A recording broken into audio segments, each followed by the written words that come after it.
rakyat, tapi kami menyusahkan rakyat di sini. Woi, kau bisa tahu. Keributan terjadi saat mahasiswa STIM LPI Makassar menggelar aksi unjuk rasa menolak penundaan pemilu dan masa jabatan presiden 3 periode di Jalan Perintis Kemerdekaan Kota Makassar, Sulawesi Selatan. Sejumlah pengendara yang kesal karena akses jalan terganggu langsung membubarkan paksa unjuk rasa. Meski mahasiswa sempat menolak dibubarkan, namun pengendara terus mendorong peserta aksi yang dinilai sangat mengganggu pengguna jalan. Kira-kira sini siapa dengar? Kira-kira sini saudara. Ada waktu anak-anak bom datang ke sini. Orang buka puasa, kasihan orang mau lewat, orang tuanya. Di tempat berbeda, ratusan mahasiswa Universitas Hasanuddin Makassar juga berunjuk rasa. Masa bahkan menutup penuh badan jalan di pintu tol Jalan Perintis Kemerdekaan Kota Makassar. Masa membuat lingkaran dan membakar ban sebagai bentuk protes terhadap wacana penundaan pemilu.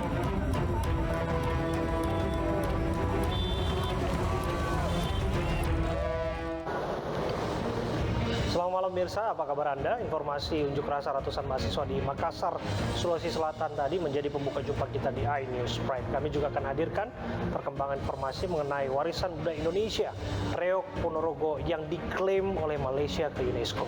Saya Abraham Silaban.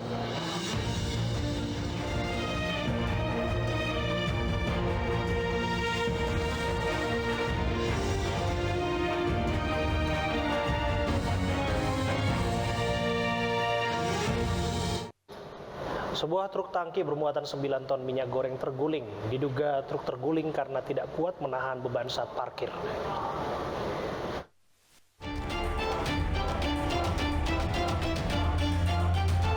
Truk tangki ini terguling saat hendak menyuplai minyak goreng ke toko agen di Jalan Masjid Abidin Durensawit, Jakarta Timur.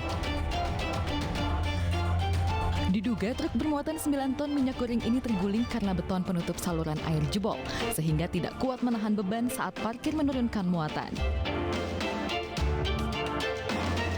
Pemilik toko pun memindahkan minyak goreng dengan cara manual ke dalam puluhan jerigen. Jalanannya sambungannya sudah pernah dicor, cuman ambles lagi, nggak kuat. Bang, ini rencana minyaknya ini mau disalurkan ke mana, Bang? Bagaimana? Ke masyarakat sekitar. Masyarakat sekitar. Kita sudah ada beberapa dirijen yang ngantri di masyarakat sekitar. Truk tangki minyak ini berasal dari Marunda, Jakarta Utara, sementara proses evakuasi truk menggunakan mobil derek.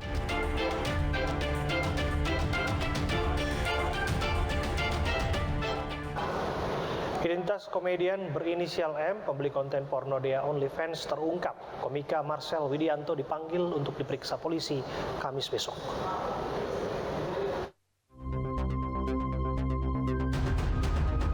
Identitas seseorang berinisial M yang disebut membeli konten porno Dea OnlyFans terkuak. Ia adalah Marcel Widianto, seorang komedian jebolan ajang pencarian bakat. Usai namanya ramai disebut, Marcel sempat mengunggah story terkait dengan kasus yang menjeratnya pada Rabu sore dalam Instagramnya. Ini berarti keberkahan dari pemberitaan hari ini. Selain itu, dalam unggahan terakhirnya di feed Instagram, ia juga menyampaikan permintaan maaf dan siap diperiksa. Nama Marcel muncul dari hasil analisis polisi dari barang bukti akun Google Dea. Marcel mendapatkan konten porno Dea bukan melalui situs OnlyFans, melainkan dari akun Google Drive Dea yang berisi 76 foto dan video. Di samping itu, baik Marcel maupun Dea saling mengenal satu sama lain.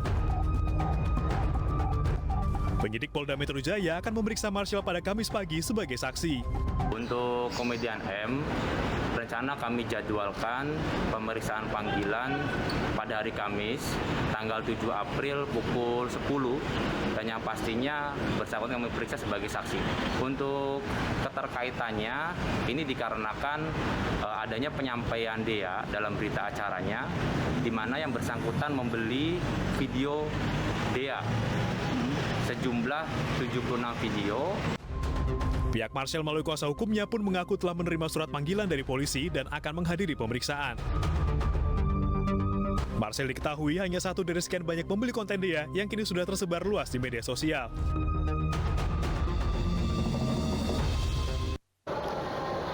Mantan Sekretaris Front Pembela Islam Munarman divonis 3 tahun penjara. Majelis Hakim Pengadilan Negeri Jakarta Timur menyatakan Munarman terbukti bersalah dalam kasus tindak pidana terorisme.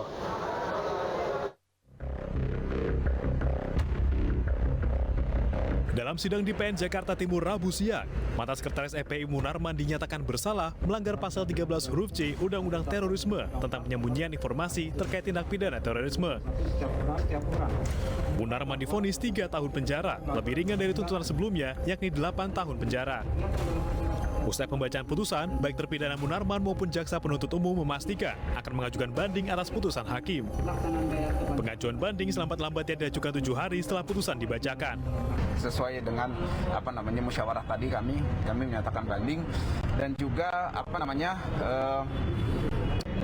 ya lagi-lagi di sini saya mau sampaikan fakta informasi penting bahwa ada kesaksian dari seseorang saksi di persidangan yang sudah kita dengar beberapa kali, dan juga saya sudah sampaikan bahwa kejadian ini yang di Makassar sudah dilaporkan kepada pihak Polda dan Polres waktu itu. Sebelumnya, jaksa mendakwa Munarman terlibat dalam aktivitas ISIS. Ia diduga telah membayar sejak 2014 dan mempengaruhi orang lain untuk mendukung ISIS di Indonesia. Terdakwa kasus penistaan agama M. Kosman alias MKC divonis 10 tahun penjara. Vonis itu sesuai dengan tuntutan jaksa.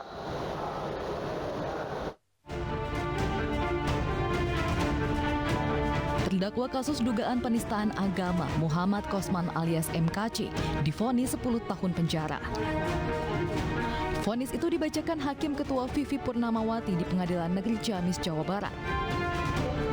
KC dinyatakan terbukti bersalah melanggar pasal 14 ayat 1 Undang-Undang Nomor 1 Tahun 1946 tentang Peraturan Hukum Pidana sebagaimana dalam dakwaan primer.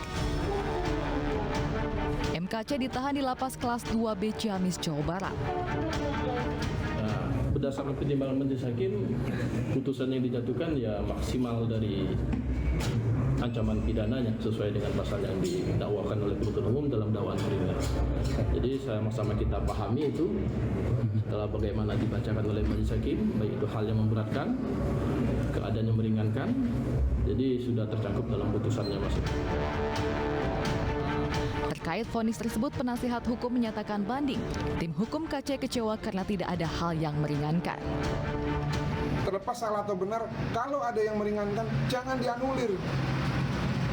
Kami menduga ini memang sengaja dipersiapkan agar bisa dilakukan dan diberikan vonis maksimal terhadap klien kami, Bapak MKC ataupun Muhammad Kosman. Pada Agustus 2021 lalu, di Rutan Bareskrim Polri, KC diduga sempat dianiaya dan dilumuri tinja oleh Irjen Pol Napoleon Bonaparte yang terjerat kasus korupsi.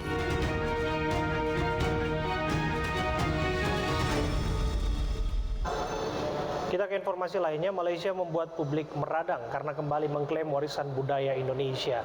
Kali ini pemerintah Malaysia mendaftarkan reok ke UNESCO sebagai warisan budaya tak benda.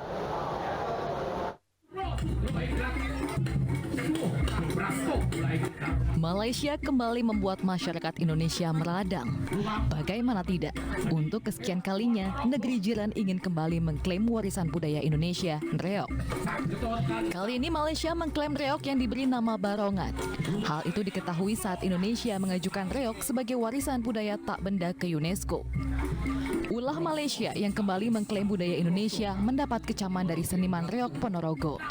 Eksistensi reok sebagai sebuah produk budaya komunal masyarakat di Indonesia, khususnya di Ponorogo, ini menjadi sesuatu yang sulit untuk tiba-tiba diakui oleh negara yang lain. Apapun bentuknya saya marah. Saya sebagai pelaku seni, khususnya seni reok Ponorogo. Apapun bentuknya, reok itu hanya satu, reok Ponorogo. Adanya klaim Malaysia terhadap reok disampaikan oleh Menko Pembangunan Manusia dan Kebudayaan Muhadjir Effendi.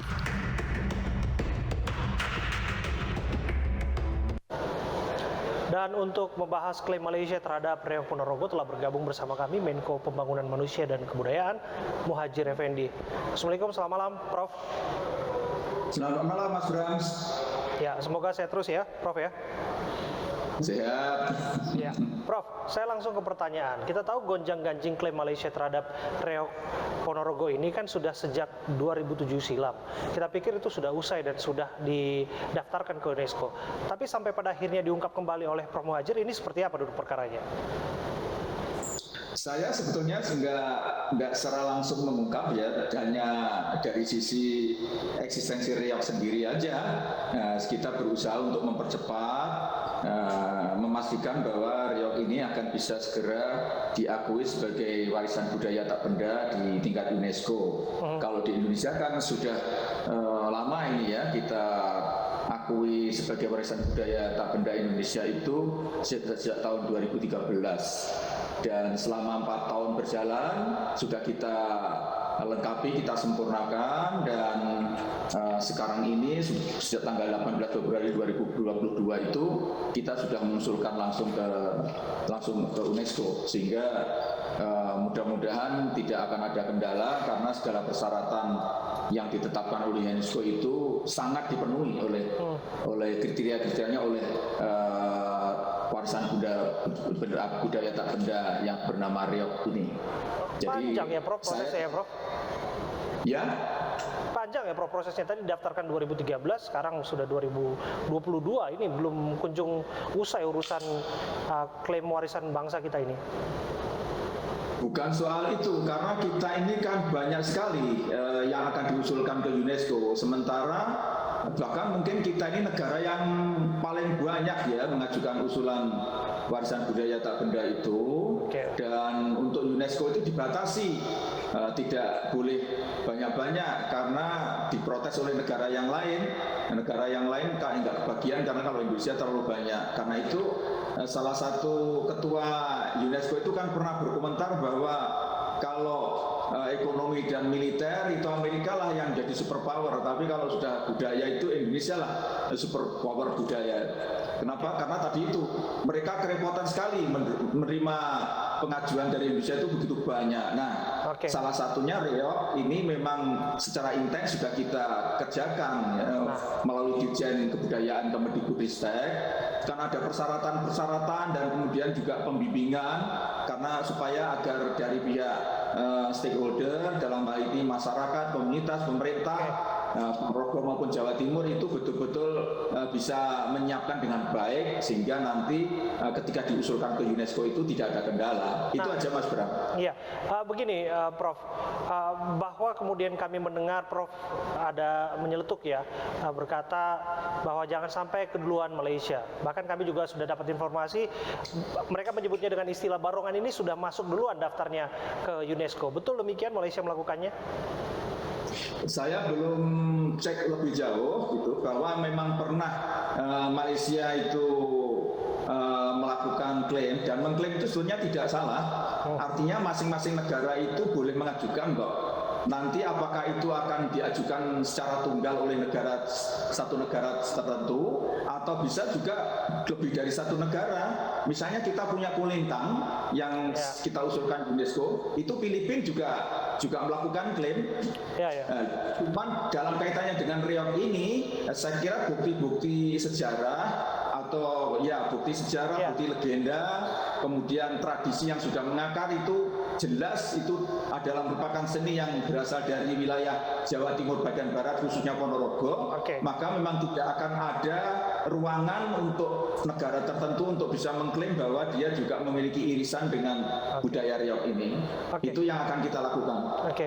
Begini Prof, soal klaim budaya bangsa yang dilakukan oleh negara tetangga kita, negara Malaysia ini nampaknya mengusik sentimen kebangsaan kita Prof. Karena ini bukan pertama kalinya terjadi. Reok itu sebetulnya sudah berpanjangan. Kita pernah dengar ada batik, lagu Rasa Sayange, angklung, dan lain sebagainya Prof. Bagaimana Anda menjelaskan seharusnya kita bereaksi terhadap isu-isu tersebut? Pertama, ya kita harus betul-betul mulai intensif mendata, menginventarisir berbagai macam karya budaya kita, baik itu yang budaya benda maupun budaya yang tak benda. Dan Mas Bram perlu diketahui bahwa kita agak mulai perhatian terhadap masalah budaya ini baru tahun 2017 ya, dengan diturunkannya disahkannya Undang-Undang Nomor 5 Tahun 2017. Jadi memang kita baru memiliki payung hukum yang kokoh itu baru beberapa tahun yang lalu, jadi kira-kira 5 tahun ini, dan itu kemudian kita memiliki bukan hanya kekuatan hukum, juga misalnya dana. Sekarang ini kan ada dana abadi kebudayaan yang akan kita himpun bersama dengan dana abadi pendidikan, sehingga nanti untuk mendorong dan mensupport upaya kita untuk memajukan kebudayaan nasional kita dengan menggali berbagai macam nilai-nilai yang masih banyak mengendap di ruang kesadaran komunitas masing-masing, itu akan semakin intensif, termasuk reog ini. Ya, Prof, bagaimana kemudian juga menjawab klaim bahwa ini faktor kedekatan sejarah antara Indonesia Malaysia, bahkan disebut kita serumpun begitu ya, dan belum lagi kita menilik lagi jauh-jauh bahwa kita punya penduduk yang sempat migrasi ke sana, pindah ke sana dan menetap di sana dan membawa budaya di sana dan menumbuh kembangkannya. Bagaimana kita bereaksi? Ya, kalau budaya ya pendekatannya budaya, tidak harus konfrontatif, diajar bukan baik-baik. Dan Malaysia bukan satu-satunya ya Mas Bram ya. Misalnya kayak Kulintang itu kita harus berurusan dengan Filipina, dan akhirnya kemudian dua-duanya mengusulkan ke UNESCO, dan tidak harus kok. Misalnya budaya tak benda itu hanya diklaim oleh satu negara, tidak harus. Bisa saja beberapa negara kalau memang karya budaya itu sudah menyebar, dan tadi itu misalnya faktor penyebaran penduduk yang membawa nilai-nilai dari budaya tak benda itu dimungkinkan saja. Jadi tidak ada masalah. Baik, saya nitip satu Prof, tari tortor jangan sampai lewat itu Prof. Itu dari daerah kami Sumatera Utara Prof. Kiranya saya tidak tahu sudah diusulkan menjadi. Nah itu dia. Sudah diusulkan ke budaya tak benda Indonesia belum? Kalau belum ya harus segera diusulkan. Kita kawal sama-sama Prof. Diserobot oleh negara tetangga baru teriak-teriak nanti. Baik Prof. Terima kasih Prof Muhajir atas waktu Anda berbincang bersama kami, Menko PMK sudah hadir bersama kami. Terima kasih. Seorang pegawai HRD bank swasta nekat merampok bank lain karena terlilit utang. Berikut rangkaian informasinya dalam berita pilihan hari ini yang kami awali dengan kebakaran bus di Terminal Pulau Gebang.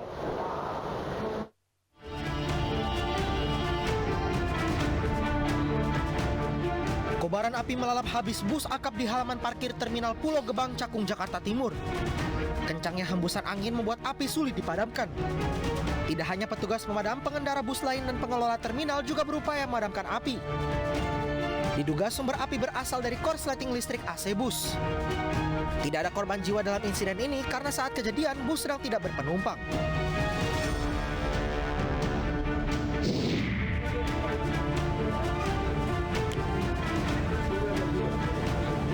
Seorang pegawai HRD bank swasta ini ditangkap petugas keamanan usai mencoba merampok sebuah bank di kawasan Fatmawati, Jakarta. Pelaku nekat beraksi dengan bermodalkan airsoft gun dan pisau lipat.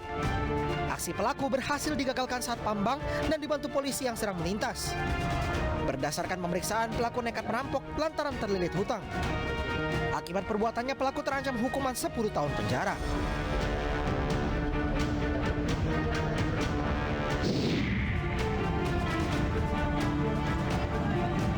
Tawuran antar dua kelompok remaja nyaris pecah jika tidak dicegah warga dan aparat kepolisian. Kedua kubu sudah membekali diri mereka dengan senjata tajam dan bersiap tawuran di kawasan Kampung Melayu, Jakarta. Aparat yang tiba di lokasi langsung menggelar pengamanan untuk mengantisipasi tawuran susulan. Penyebab tawuran diduga akibat saling ejek di media sosial.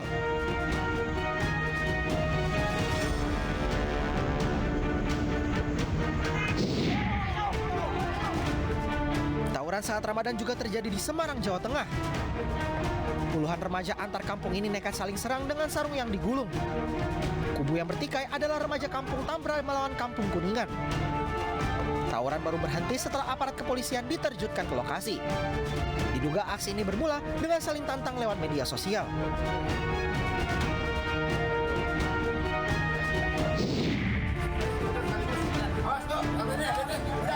Inilah detik-detik saat warga Bojonggede mendobrak rumah kontrakan dan menemukan seorang anak dalam kondisi terikat. Saat masuk ke rumah, warga menemukan seorang anak yang tangan dan kakinya terikat. Warga menduga ayah tiri korbanlah yang tega berbuat keji kepada anaknya.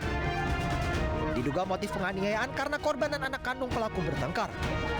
Kini atas perbuatannya, pelaku mendekam di sel tahanan Polrestro Depok dan dijerat dengan pasal perlindungan anak dengan ancaman hukuman di atas 5 tahun penjara.